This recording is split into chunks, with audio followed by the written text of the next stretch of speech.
নমস্কার বন্ধুরা, আমার ছোট্ট ইউটিউব চ্যানেল আর ডেলি জিকেতে তোমাদের সবাইকে আবারও স্বাগত। যারা ত্রিপুরা পুলিশের ইন্টারভিউ দেবে তোমাদের জন্য এই ভিডিওটা আরেকটা গুরুত্বপূর্ণ ভিডিও হতে যাচ্ছে। যদি ভিডিওটা ভালো লাগে একটা লাইক দিয়ে চ্যানেলটাকে সাবস্ক্রাইব করে পাশে থাকো আগামী দিনের আরও ভালো ভালো ভিডিওর জন্য। বন্ধুরা, প্রথম কোশ্চেনটা যাবো। প্রথম কোশ্চেনটা সিভিল ডিফেন্স নিয়ে। একজন ভাই কমেন্ট করেছিল সিভিল ডিফেন্স নিয়ে একটা ভিডিও বানিয়ে দেওয়ার জন্য। তো সিভিল ডিফেন্স নিয়ে কী কী কোশ্চেন করতে পারে তার উপর ভিত্তি করে তোমাদের জন্য 3-4টা কোশ্চেন এখানে রাখা হয়েছে, এর বেশি জিজ্ঞেস করবে না।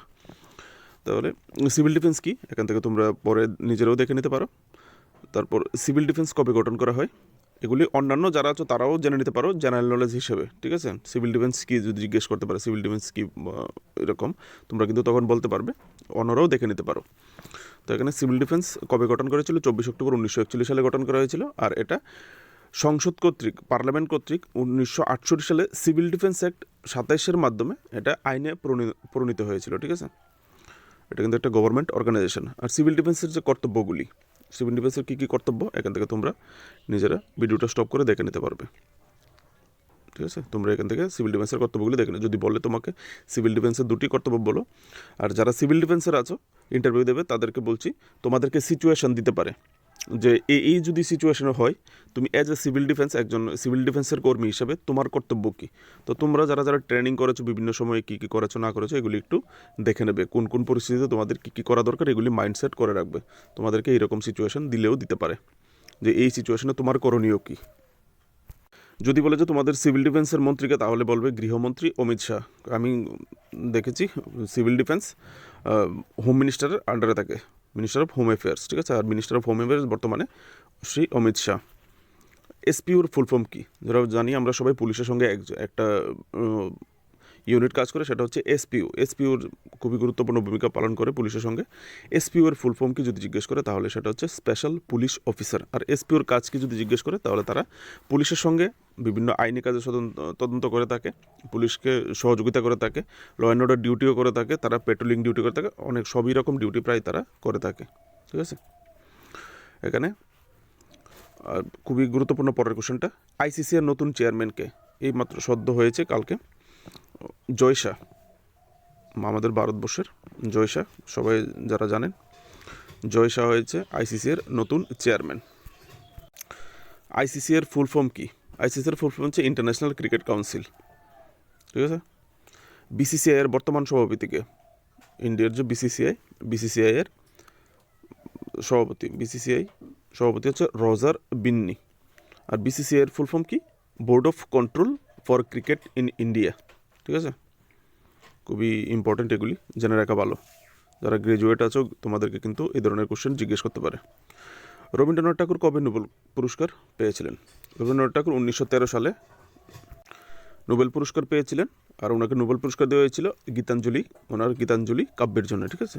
উনি যে গীতাঞ্জলি লিখেছিলেন এই গীতাঞ্জলির জন্য ওনাকে নোবেল পুরস্কার দেওয়া হয়েছিল, মনে রাখবে। পৃথিবীতে মোট কয়টা মহাদেশ আছে? পৃথিবীতে মোট 7টা মহাদেশ আছে। তার নামগুলি কী কী, যদি বলে 1-2 মহাদেশের নাম বলো তাহলে তোমরা এখান থেকে বলতে পারবে Asia, Africa, north America, south America, Antarctica, Europe এবং অস্ট্রেলিয়া, ঠিক আছে। আর যদি বলে এশিয়া মহাদেশ, সবগুলি মহাদেশের মধ্যে কোন মহাদেশটা সবচেয়ে বড়, তাহলে বলবে এশিয়া মহাদেশ সবচেয়ে বড়। আমরা যে মহাদেশে আছি এশিয়া মহাদেশ সবচেয়ে বড়। এশিয়া মহাদেশে মোট 48টা দেশ আছে। আর জনসংখ্যার দিক থেকে পৃথিবীর জনসংখ্যার মোট 30%ই এশিয়া মহাদেশে বসবাস করে, ঠিক আছে। আর সবচেয়ে ছোটো হচ্ছে অস্ট্রেলিয়া মহাদেশ, ঠিক আছে। এই হচ্ছে এশিয়া মহাদেশের ম্যাপ। এই ওয়ার্ল্ডের এই ম্যাপে 48টা দেশ আছে, এখান থেকে তোমরা দেখে নিতে পারো এশিয়া মহাদেশের ম্যাপ, হ্যাঁ, তোমাদের জন্য রেখেছি দেখার জন্য। তারপর হচ্ছে অস্ট্রেলিয়া, পৃথিবীর সবচেয়ে ছোটো মহাদেশ, সেটা হচ্ছে অস্ট্রেলিয়া মহাদেশ। দেশগুলি দেখে নিতে পারো। আর এখানে হচ্ছে আরেকটা ম্যাপ রেখেছি, 2টো ম্যাপ রেখেছি ক্লিয়ার করার জন্য, হ্যাঁ। দরকার পড়বে না এত কিছু, জাস্ট ছোটো বড়ো জেনে রেখে দিলেই হলো। যদি জিজ্ঞেস করে কোন মহাদেশটা বড় কোন মহাদেশটা ছোটো, এর বেশি কিছু জিজ্ঞেস করবে না। পৃথিবীতে কয়টা মহাসাগর আছে? পৃথিবীতে 5টা মহাসাগর আছে। এর মধ্যে এগুলির নাম কী কী, ভারত মহাসাগর, আটলান্টিক মহাসাগর, প্রশান্ত মহাসাগর, আর্কটিক মহাসাগর এবং আন্টার্কটিক মহাসাগর, ঠিক আছে। আর এর মধ্যে সবচেয়ে বড় মহাসাগর কোনটা যদি জিজ্ঞেস করে তাহলে প্রশান্ত মহাসাগর সবচেয়ে বড় মহাসাগর। ভারতের প্রথম মহাকাশচারী কে ছিলেন? ভারতের প্রথম মহাকাশচারী ছিলেন রাকেশ শর্মা। উনি কবে গিয়েছিলেন মহাকাশে? 1984। সালে 1984 সালে।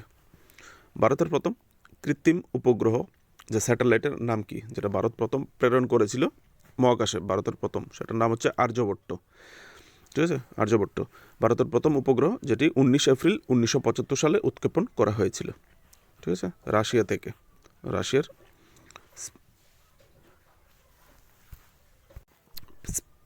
স্পেস ক্রাফটের মাধ্যমে পাঠানো হয়েছিল। ভারতের প্রথম রাষ্ট্রপতি কে ছিলেন? ভারতের প্রথম রাষ্ট্রপতি ছিলেন ডক্টর রাজেন্দ্র প্রসাদ। ভারতের প্রথম উপরাষ্ট্রপতি কে ছিলেন? সর্বপল্লী রাধাকৃষ্ণন। ভারতের প্রথম রাষ্ট্রপতি হয়তো আমি আগের অন্য কোনো ভিডিওতেও বলেছি, ইম্পর্টেন্ট বলে আবার রেখে দিয়েছি। ভারতের প্রথম উপরাষ্ট্রপতি কে ছিলেন? সর্বপল্লী রাধাকৃষ্ণন। ভারতের প্রথম লোকসভা স্পিকার কে ছিলেন? জিবি মাভালঙ্কার। ভারতের প্রথম মুসলিম রাষ্ট্রপতি কে ছিলেন? যারা মুসলিম ভাই বোন আছো, যারা ইন্টারভিউ দেবে, তোমাদেরকে কিন্তু অ্যাজ এ মুসলিম হিসেবে তোমাকে জিজ্ঞেস করতে পারে তোমাদের মুসলিম রাষ্ট্রপতি কে ছিল, তুমি জানো কি না, তোমার নলেজের জন্য। ঠিক আছে, ডক্টর জাকির হোসেন। তাছাড়া অন্যান্য যারা আছো তাদের জন্যও। ভারতের একটি প্রাচীন বিশ্ববিদ্যালয়ের নাম। ভারতের একটি প্রাচীন বিশ্ববিদ্যালয়ের নাম যদি জিজ্ঞেস করে, তাহলে তোমরা এখানে আমি 3টা বিশ্ববিদ্যালয়ের নামে দিয়েছি, নালন্দা, তক্ষশিলা, বিক্রমশিলা। এগুলি কিন্তু বিভিন্ন সময় বিভিন্ন মহারাজার আর আগেকার সময় রাজাদের সময় বানানো হয়েছিল। ঠিক আছে, তো বলতে পারবে। যদি বলে দুটো প্রাচীন বিশ্ববিদ্যালয় না, তাহলে বলতে পারবে। আর যদি বলে একটি প্রাচীন বিশ্ববিদ্যালয়ের নাম বলো ভারতের, তাহলে নালন্দা বলে দিও। কারণ নালন্দাকে কিন্তু নতুনভাবে বানানোর বা আপডেট করার কাজ শুরু হয়েছে। ঠিক আছে, যে কারণে নালন্দাটা একটা ইম্পর্টেন্ট টপিকস, তো তোমরা মনে রাখতে পারো। যারা গ্র্যাজুয়েট আছো তোমাদের জন্য কিন্তু ইম্পর্টেন্ট।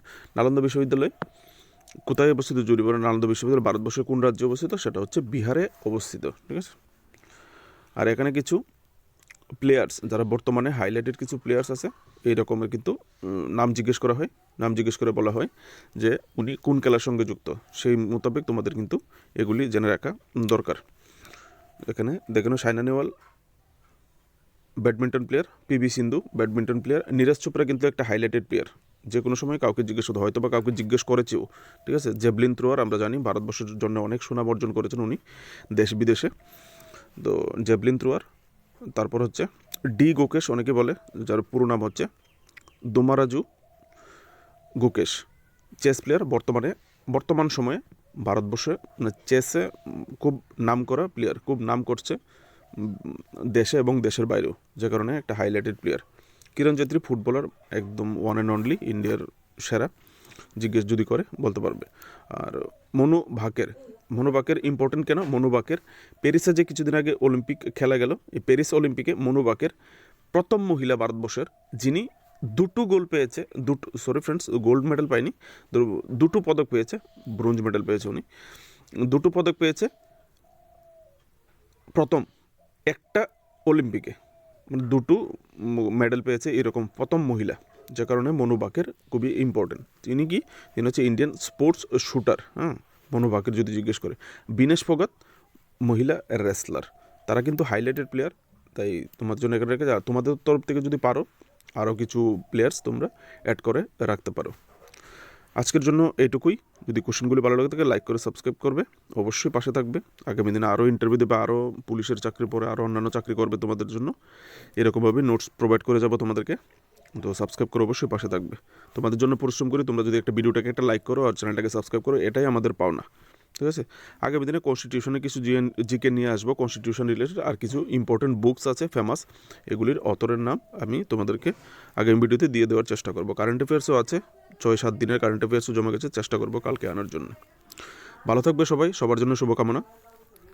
নমস্কার।